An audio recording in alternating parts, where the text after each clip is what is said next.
Bien, il me raconte qu'il était très proche de cette actrice et de sa sœur chanteuse dans le Cuba des années 50. Donc on a toute cette imagerie du Hollywood et sous le régime de Batista, et qu'ils ont été un jour séparés par la révolution cubaine, qui va, c'est tout de même pour Fernando par la suite 17 ans de prison. Donc j'ai senti qu'il y avait certainement une histoire, au-delà de toute cette image un peu dorée, beaucoup plus dramatique dans sa dimension.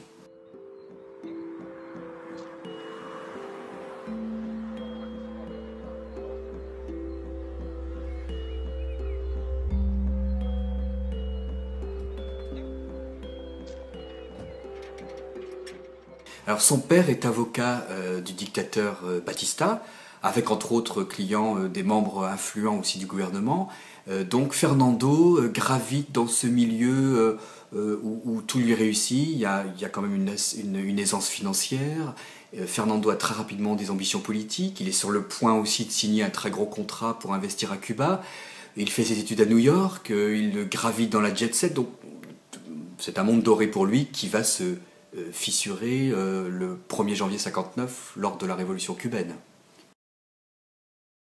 Très rapidement, au lendemain de la révolution cubaine, il y a déjà beaucoup de groupes qui se créent à distance, d'ailleurs de New York, mais lui crée son petit groupe, la Légion démocratique cubaine, avec un groupe armé, secret, dans les montagnes. Il élabore aussi ses plans secrets en prison, puisqu'il va s'échapper de prison, et tout de suite va s'enclencher ces complots et ces luttes armées contre Castro.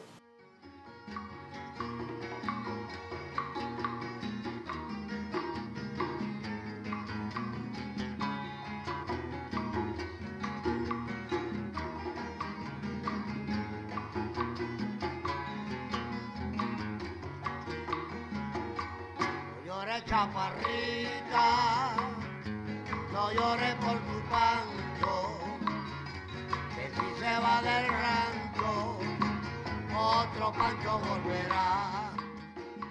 Ça a été un contact tout à fait naturel, c'est-à-dire qu'il y a eu vraiment une alchimie. On a d'ailleurs souvent été surpris nous-mêmes par ce contact qui s'est fait sans trop se poser de questions. Cela allait de soi en fait. C'était quand même aussi un challenge et une double confiance, puisque confier sa vie à un étranger, mais c'était pas un étranger pour moi, parce que j'avais l'impression que je connaissais le personnage ou tout le contexte et que j'allais m'immiscer dans son intimité.